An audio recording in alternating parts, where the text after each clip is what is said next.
Praise the Lord. இந்த வீடியோவை skip பண்ணாமல் கடைசி வரை பாருங்கள். இந்த அதிகாரத்திலிருந்து கடைசியில் கேள்வி ஒன்று கேட்கப்பட்டுள்ளது. அப்போஸ்தலனாகிய பவுல் கொரிந்தியருக்கு எழுதின முதலாம் நிருபம் 9ஆம் அதிகாரம். நான் அப்போஸ்தலன் அல்லவா? நான் சுயாதீனன் அல்லவா? நம்முடைய கர்த்தராகிய இயேசு கிறிஸ்துவை நான் தரிசிக்கவில்லையா? கர்த்தருக்குள் நீங்கள் என் கிரியையாய் இருக்கிறீர்கள் அல்லவா? நான் மற்றவர்களுக்கு அப்போஸ்தலனாய் இராவிட்டாலும் உங்களுக்கு அல்லவோ அப்போஸ்தலனாய் இருக்கிறேன். கர்த்தருக்குள் நீங்கள் என் அப்போஸ்தல ஊழியத்திற்கு முத்திரையாய் இருக்கிறீர்களே. என்னை நியாயம் விசாரிக்கிறவர்களுக்கு நான் சொல்லுகிற மாறுத்திரமாவது, புசிக்கவும் குடிக்கவும் எங்களுக்கு அதிகாரம் இல்லையா? மற்ற அப்போஸ்தலரும் கர்த்தருடைய சகோதரரும் கேபாவும் செய்கிறது போல மனைவியாகிய ஒரு சகோதரியை கூட்டிக் கொண்டு திரிய எங்களுக்கும் அதிகாரம் இல்லையா? அல்லது கைத்தொழில் செய்யாதிருக்கிறதற்கு எனக்கும் பர்னபாவுக்கும் மாத்திரம்தானா அதிகாரம் இல்லை? எவன் தன் சொந்த பணத்தை செலவழித்து தண்டிலே சேவகம் பண்ணுவான்? எவன் திராட்சை தோட்டத்தை உண்டாக்கி அதன் கனியில் புசியாதிருப்பான்? எவன் மந்தையை மேய்த்து அதன் பாலை சாப்பிடாதிருப்பான்? இவைகளை மனுஷர் வழக்கத்தின்படி சொல்லுகிறேனோ? நியாயப்பிரமாணமும் இவைகளை சொல்லுகிறதில்லையா? போரடிக்கிற மாட்டை வாய் கட்டாயாக என்று மோசேயின் பிரமாணத்திலே எழுதியிருக்கிறதே. தேவன் மாடுகளுக்காகவே கவலையாயிருக்கிறாரோ? நமக்காக தான் இதை சொல்லுகிறாரோ? உழுகிறவன் நம்பிக்கையோடே உழவும், போரடிக்கிறவன் தான் நம்புகிறதில் பங்கடைவேன் என்கிற நம்பிக்கையோடே போரடிக்கவும் வேண்டியதே. ஆகையால் அது நமக்காகவே எழுதியிருக்கிறது. நாங்கள் உங்களுக்கு ஞான நன்மைகளை விதைத்திருக்க உங்கள் சரீர நன்மைகளை அறுத்தால் அது பெரிய காரியமா?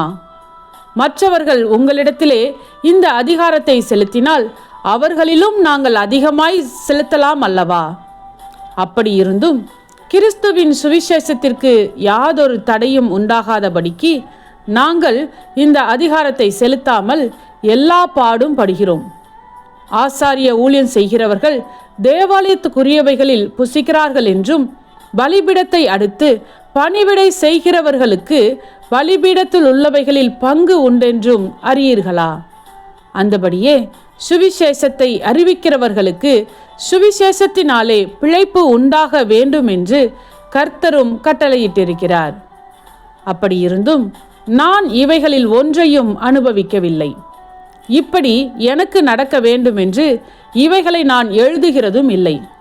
என் மேன்மை பாராட்டலை ஒருவன் அபத்தமாக்குகிறதை பார்க்கிலும் சாகிறது எனக்கு நலமாயிருக்கும்.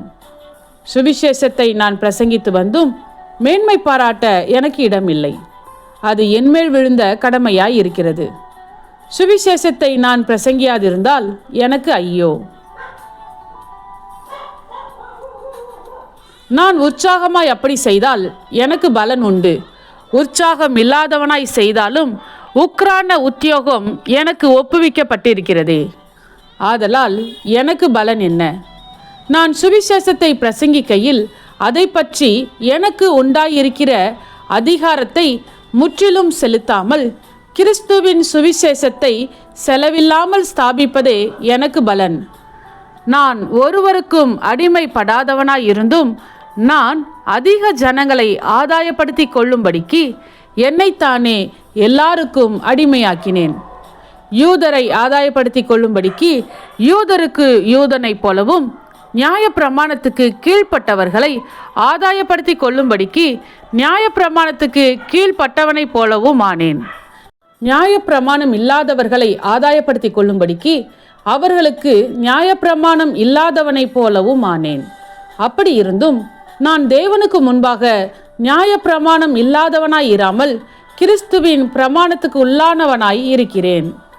பலவீனரை ஆதாயப்படுத்தி கொள்ளும்படிக்கு பலவீனருக்கு பலவீனனைப் போலானேன். எப்படியாகிலும் சிலரை ரட்சிக்கும்படிக்கு நான் எல்லாருக்கும் எல்லாம் ஆனேன். சுவிசேஷத்தில் நான் உடன் பங்காளியாகும்படிக்கு அதன் நிமித்தமே இப்படி செய்கிறேன். பந்தய சாலையில் ஓடுகிறவர்கள் எல்லாரும் ஓடுவார்கள், ஆகிலும் ஒருவனே பந்தயத்தை பெறுவான் என்று அறியீர்களா? நீங்கள் பெற்றுக்கொள்ளத்தக்கதாக ஓடுங்கள். பந்தயத்திற்கு போராடுகிற யாவரும் எல்லாவற்றிலேயும் இச்சையடக்கமாய் இருப்பார்கள். அவர்கள் அழிவுள்ள கிரீடத்தை பெறும்படிக்கு அப்படி செய்கிறார்கள். நாமோ அழிவில்லாத கிரீடத்தை பெறும்படிக்கு அப்படி செய்கிறோம். ஆதலால் நான் நிச்சயம் இல்லாதவனாக ஓடேன், ஆகாயத்தை அடிக்கிறவனாக சிலம்பம் பண்ணேன். மற்றவர்களுக்கு பிரசங்கம் பண்ணுகிற நான் தானே ஆகாதவனாய் போகாதபடிக்கு என் சரீரத்தை ஒடுக்கி கீழ்ப்படுத்துகிறேன். ஆமென். இன்றைய கேள்வி: சுவிசேஷத்தை நான் பிரசங்கித்து வந்தும் எதற்கு எனக்கு இடமில்லை? உங்கள் பதிலை கமெண்ட் பண்ணுங்க. சத்தியத்தையும் அறிவீர்கள், சத்தியம் உங்களை விடுதலையாக்கும். இந்த வசனத்தின்படி அநேகர் சத்தியத்தை அறிந்து விடுதலையாக்கப்பட இந்த சேனலை லைக் செய்யுங்கள், அநேகருக்கு ஷேர் பண்ணுங்கள். ஜீவ வார்த்தையை தினமும் கேட்க சப்ஸ்கிரைப் செய்யுங்கள்.